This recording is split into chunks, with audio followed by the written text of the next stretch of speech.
Welcome back. You're listening to Get Real, and I'm your host, Bob Gallagher, joined by phone today by Susan Piracini of Compass. She's the managing director of the Piracini Group. Welcome to the show, Susan. Thanks, Bob. Thanks for having me. So we asked you onto the show today to talk about the Boston market, and you're representing a little bit different segment than most of the agents we have on, where your focus is primarily on-site sales and marketing of condos in and around the Boston area. Can you tell us a little bit about how that's different from traditional marketing? Sure. Well, with traditional marketing, technically you would take a buyer or a seller client and work with them on one sale until it's finished. With on-site sales and marketing, you are on-site at a condo project or a single-family home project from inception through the last closing. And we get involved pretty much from the very beginning, months and months before the shovel is even put into the ground with the developers. We work hand in hand with their architects and interior designers to, work on the design development of the product that they're going to be building, that we'll be selling. We help them find out, what finishes the buyer would like to see, what today's buyer is kind of leaning towards in terms of trendy finishes and fixtures, things like that. And then we start the pre-marketing, usually around 6 months before we launch the model home and open up the sales center. So you're involved from the very beginning. It's a little bit different in that if you were to go to a condo project sales center, the person that you would speak with, pretty much there's not a single question that you could ask that salesperson that they wouldn't know the answer to. We know everything about the development, and we are pretty much committed to that site until it's done. So you're there from the beginning, in some cases, even before the design of the building starts. Correct. Now, are more of the projects you're working on these days, are they conversions, or you starting from a piece of dirt in Boston? It's actually a mix of both. I mean, we've had multiple condo conversion projects because the apartment buildings, the larger apartment buildings, the owners are seeing that it's definitely worth it financially to sell to a developer or a builder to build condominiums. And then out in the suburbs where there's more land, that's where they're building from the ground up, brand new construction. I get it now. So one of the things you mentioned was design and trying to anticipate, what the client's needs are going to be. What are some of the trends that you're seeing, and what are the things that builders are trying to include to attract buyers' attention these days? Some of the cool things that I'm seeing now, buyers are wanting, electrical outlets in the garages for their Teslas, and some of the higher-end finishes like the Instant Hot on the stove and the really, really upscale kitchen appliances, the Wolf, the Sub-Zero fridges, things like that, things of that nature. And also the smart home features, where if you're traveling a lot, you land in Logan, and before you even get into your Uber to get home, you can turn on the heat or the AC, turn a few lights on, remotely from your phone, things like that. Okay, so it's a lot of technology type stuff. And are you seeing that exactly. just in the higher end homes, or are they including some of that stuff in the mid-range as well? The mid-range as well. I mean, some of it's very affordable, and I think technology is a big part of what everybody's wanting to incorporate into their living experience. Yeah, it does make it a lot easier. I even added that those Nest thermostats to my house, so I wouldn't have to deal with thermostats anymore. I love them. I know, isn't that great? Yeah, it is. It is. So why don't we talk a little bit about the team concept with real estate agents and what that means for buyers and sellers versus working with a single agent? So I actually lead up a team of 4, and I have 2 buyer agents, and I have a full-time marketing coordinator. So the philosophy behind my team is that, I came to realize that I couldn't be all things, and I didn't like to do every single thing that it requires in a transaction to bring it to fruition. My skill set is more geared towards relationship building and being out there and landing, clients, and then I hired the 2 buyer agents because their skill set was more in showing property and doing, the administrative paperwork side of the business. So the way that our team works is I usually bring the listings to the team, and then I assign a showing specialist to the home who is familiar with that home and all of its features, etc. And they accompany all of the showings. We like to accompany our showings because, if a buyer agent brings a buyer, a prospective client to our property, and we're not there and we let them use the lockbox and go in, there's not really any way they're going to be able to fully educate that buyer on all of the features of the home because they haven't been there and they don't know the home themselves. So we like to have a showing specialist assigned to each property, and that gives us, and our sellers the confidence that each buyer that comes through the door learns every feature about the home so that they can decide whether it's a consideration for them or not before they go on to the next one on their list. That works really well for us. We also have a full-time marketing coordinator who supports, the three agents on the team, pushing out our social media, putting together our collateral. We do very, very upscale marketing packages for each one of our listings. We do virtual tours with Matterport, which is a new kind of self-guided virtual tour, if you will. It's a really cool new software program that's out there. We put together brochures. We have property-specific websites. We do a lot of marketing for the professional photography and floor plans, etc. And she handles all of that, which frees us up just to be out servicing our clients. So it really works well. And the other great thing about having a team is that you can actually have a life and take a vacation and not worry that your business is falling apart and there's nobody there to cover, or you have to get somebody who doesn't know, intimately your deals to cover for you, things like that. So our team works really well. Additionally, we transitioned to a new company this year called Compass, and that has also helped the team because of the resources that are available to us through Compass. Excellent. Compass is out of New York City. They opened in 2013, and it's a really cool technology-driven company, very, very different from a lot of the brokerages existing here in Boston, in that the founding partners are not from the real estate world at all. They're from the technology sector, the financial sector.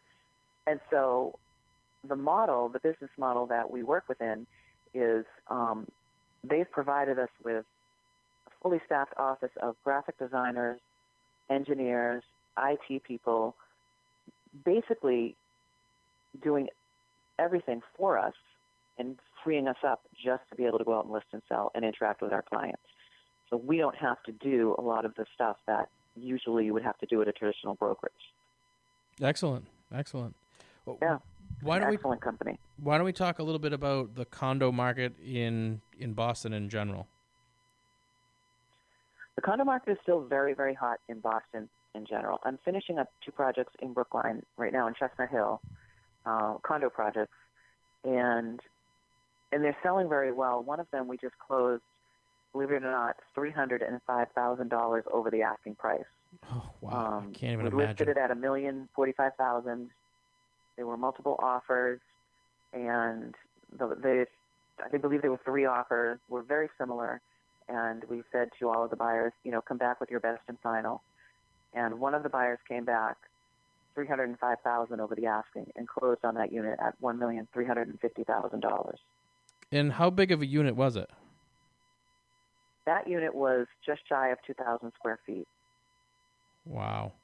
1.35. I just can't imagine getting to the point where things sell for 30% over asking price. Me either. However, this particular buyer really placed the value on the fact that condo was in the location she wanted. Mm-hmm. It was in a secure building. She was, she was by herself, so she knew she'd be safe there. It was a secure building, and it was in a location that had great walkability features. She could walk to, the street, that little outside destination shopping center in Brookline. She could walk to the grocery store. She was an older woman. She could walk pretty much anywhere and feel safe and secure. And so for her, it was worth it to just blow every other buyer out of the water with an unbelievable offer. It makes sense. It makes sense. And Yeah. with the inventory as tight as it is, it's not like, 10 more places you're going to be in love with are necessarily coming on the market anytime soon. Exactly. The inventory's been tight. I mean, I'm still seeing, though, some condos sitting. If they're not priced right at the beginning and they're not positioned correctly or marketed correctly, they are sitting. I mean, there are some condos right now in Boston sitting for over 300 days on the market. And, Now, is there something wrong with it that makes it not as nice as the other ones that are selling, or is it just that it's completely overpriced? well, some of them, like yesterday I was at a broker tour at the Hooper Mansion on Beacon Street. They're absolutely phenomenal units. They're, one just sold for $9.9 million. Wow. There are a couple on the market in the nines and the smaller ones in the threes. Very, very, very high-end luxury new construction.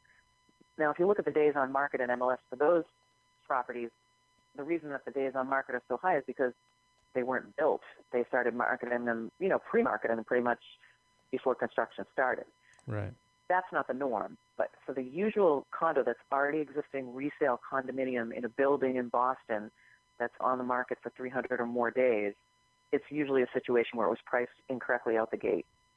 And it sat and it became stale. And then, multiple price reductions and things like that.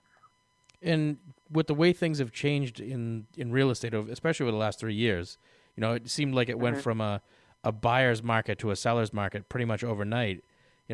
Even when things got crazy in 05 and 06, I don't ever remember anything like what we're seeing now. And I think a lot of the difference is that, back then people were doing it because they were trying to make a buck, buy something, at a relatively decent price and flip it in 6 months and make a profit. But now, because there's been so little building over the last, 10 years or so, there's such a shortage. We're just seeing these ridiculous prices now. It's just kind of crazy to see how quick it changed. But do you see that the mentality with people is, well, that house is still on the market after, 3 weeks. There must be something wrong with it, rather than just looking at the price.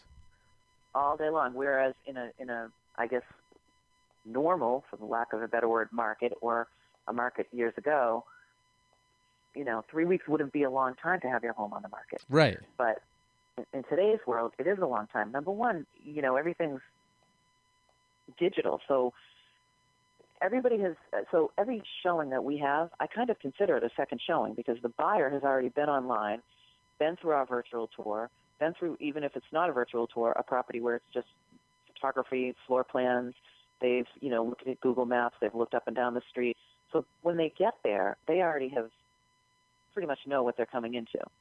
So everything's really just at the speed of light nowadays. So, yeah, 3 weeks does seem like a long time to be on the market for a property that's priced correctly, which is absurd because it shouldn't be, but it really is. It used to be typical you'd have a house on the market for a couple of months before you'd even get an offer on it. Now, if you don't have five offers by the time it's hit 5 days on the market, everybody assumes there's something massively wrong with it. It's kind of crazy how fast the mentality changed in the business. So what's another trend that I'm seeing with growth and building in Boston and with all of these towers is the amenities that are going into them and the fact that now people are leaning towards purchasing in these buildings that have not only the things that usual buildings have, like the on-site fitness center and maybe a small, club room or business center, but now they have, restaurants and they have spas and they have, full bars and fitness center with a hairdressing shop and a barber shop and, there's a tunnel that connects it to a Roach Brothers or a Whole Foods. You virtually don't even have to leave your home anymore to get any kind of service that you need.